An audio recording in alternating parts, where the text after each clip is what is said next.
Hello. Oh, so here's the thing. When someone says hello, there's usually a response back. So let me just tell you what's going on. You're being rude and disrespectful to your probation officer. You act like you're not on probation. When I say there's to be no contact, there's to be no contact. And now you're using profanity towards the probation officer like you're not on probation and that this is somehow his fault. It is not. It's all your fault. You're here because you're on deferred adjudication for injuring someone who's an elderly person. That's why you're here. You're not on probation because he placed you on probation. You're not on probation because he committed a crime and you're taking the time for him. You're here because of your actions and you're acting as though none of this is your fault. This is all your fault, 100%. I'm not acting like that. It's my fault, and I take accountability for what I've done. No, you have not taken accountability. Did you take accountability for using profanity towards him? No. No, I didn't. And I don't know why people think that when you're in a situation where you should be using logic to find what are using your cognitive skills to decide how I'm going to proceed with this, instead you go after your probation officer. And the probation officer, let's be honest, every defense attorney will tell you a probation officer holds your life in their hands, because you know what, let's say you're supposed to report to probation at 9 a.m. and you end up reporting at 9:05. Guess what? You have not reported at 9 a.m. A probation officer could say, hey, that's a no report. But sometimes they may take sympathy on you and say, I realize what's going on. They're here, but they don't have to do that. Yes. And you using profanity towards a probation officer is not helping your case at all. And I understand that. Then the reason why I did, and I didn't, I just said the F word because he called me a liar. And when I didn't lie to him about any situation that was going on, I sent them all the information from my legal aid lawyer. I sent them everything. He even gave me his personal number for me to contact him.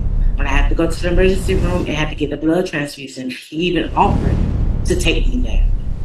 He called This is not your blood. This is not about your blood. I know it's not about my blood, but it's he basically, when I went to go see him, he was telling me that I lied to him, which I never lied to him about anything. No.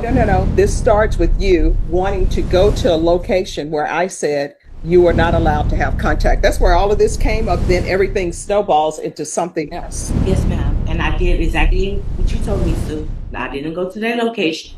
I filed my police reports. I did everything that I could do without going to that location. All right, so then that was it. I don't know. What do you expect him to do? Like, I like for people to just put their cards on their table. Sometimes people are like, judge, but I like everybody to have an understanding. So you go to him because you want to go to a location and retrieve items when I told you couldn't go to that location. So we're back to the point. What did you want him to do? I asked him if was there any assistance or any way that I could. He told me, I don't know. He told me he didn't know, he couldn't help.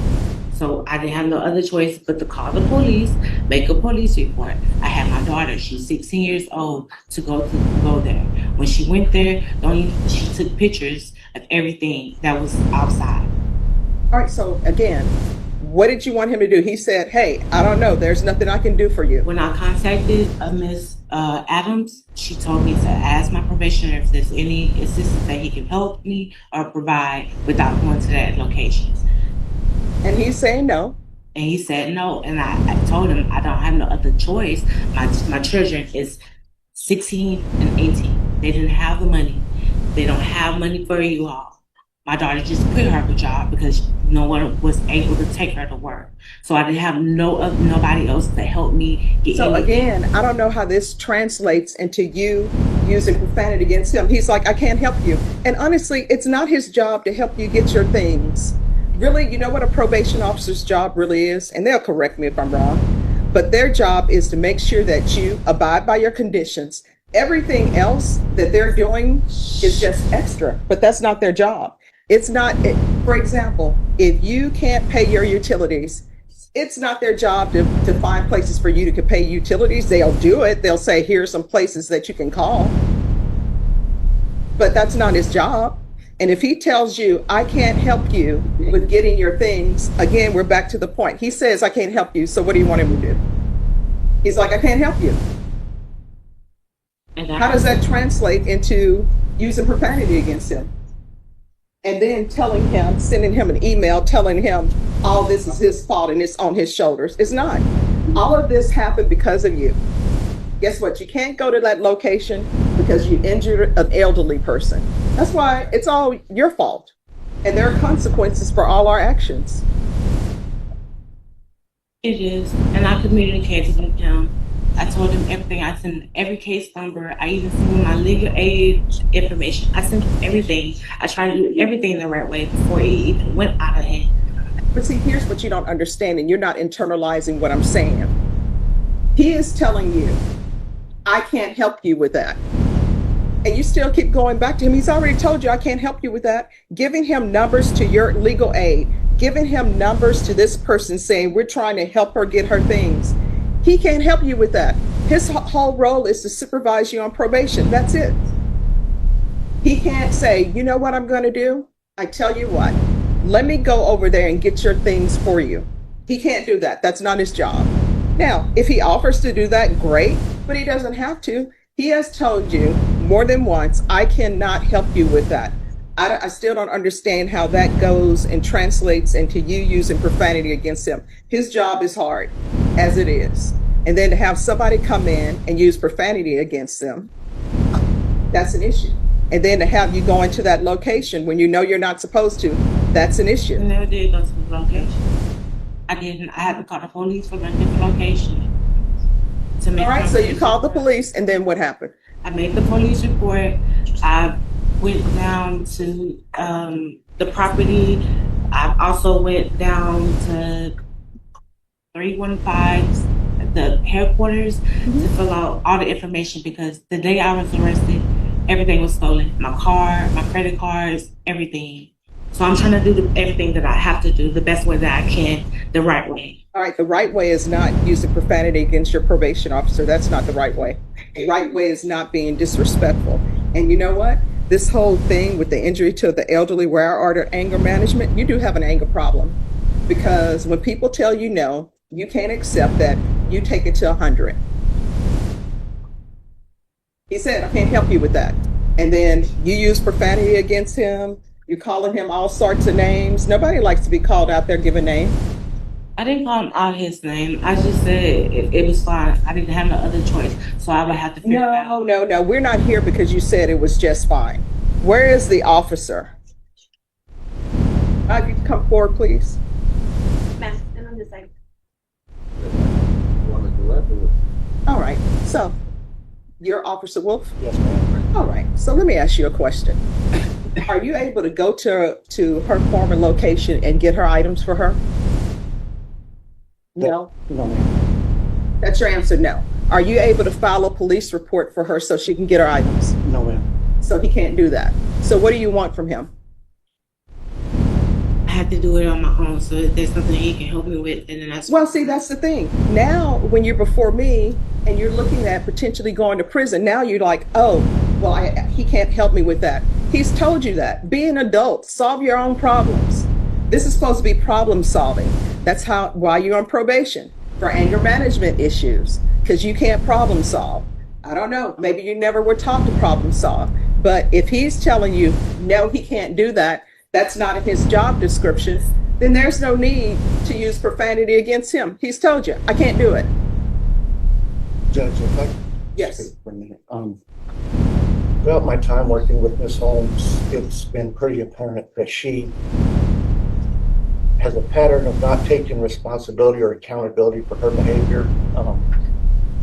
This last incident just kind of made it painfully obvious how there's a deeper issue. There's a heart issue. Until she can get her heart right, this pattern of behavior is going to continue for her throughout her life. And she's going to continue to be a danger to herself, to the community, to her victim, everybody. She needs to get her heart right and realize that choices and action have consequences, good and bad, intended and unintended, anticipated, unanticipated. And until she gets her heart right and realizes that this is just going to continue. Right. Thank you so much. And thank you for coming down. Yes, ma'am. So you're going to have to start using your cognitive skills and your problem solving. That's it. When somebody tells you they can't do something, then they can't do it. If somebody tells you, no, I can't take you to the grocery store today, figure it out. He is not really responsible for anything outside of his job description. If he does something outside of his job description, that's just probation officers being nice. And I understand that. But why would you offer to try to help me when I'm asking for some type of help and then you tell me you can't help me? Yeah, he said no. Let me just tell you, here's a perfect example. And I've been in situations where people have told me no. And my thing is, I want you to not send me place to place. If the answer is no, just tell me no and I'll figure it out. He told you no. If I ask him right now, like for example, I had to rush here this morning because I don't like being late, and I was filling in for somebody else on another matter. And guess what? My tank is at a fourth. I don't like it being at a fourth. Now, would somebody go, excuse me, could you go and put gas in my car for me? They're going to say no. Now, what do I do with that? Do I use profanity against him? How dare you not go put gas in my car? He's just told me no. So guess what? As an adult, I got to figure it out. That's it. You got to figure it out. And your figuring it out is, let me get angry with somebody and use profanity against them. And maybe they'll then become so afraid of something and say, okay, we'll do that for you. Not his job.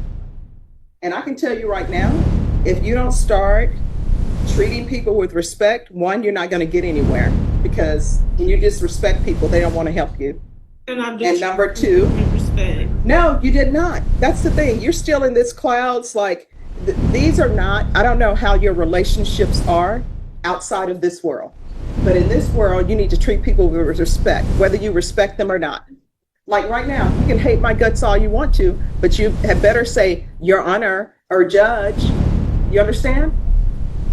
You better not be calling me out of my given name, and you better not be calling probation officers out of your given name. I'm sure he told you, no, I cannot help you.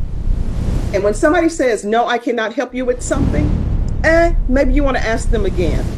You ask them again. If you ask the third time, you're begging.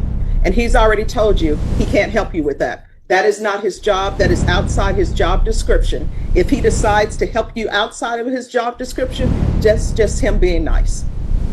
You need to figure it out. The same way people have children, and you figured out how to have children, you need to figure out how to get the rest of your life together. You're on probation because of your actions. And honestly, the reports I received, I will tell you, when I received that report, I told them, file a motion to revoke. And then probation came to me and said, Judge, could we do a compliance hearing and have her come in? And I'm like, yeah, if you all want to do a compliance hearing, we will do a compliance hearing. So this is the last time I'm having this conversation with you, telling you, you need to be respectful to people and you need to learn how to problem solve. How old are you? 33. You're 33-year-old. You figured out how to get all of those piercings, right? You figured out how to get the nails. You figured all of that out on your own. You need to figure this out on your own. Is there anything else you need from me? No. All right. Does she need to, when is her next report date? And are you employed?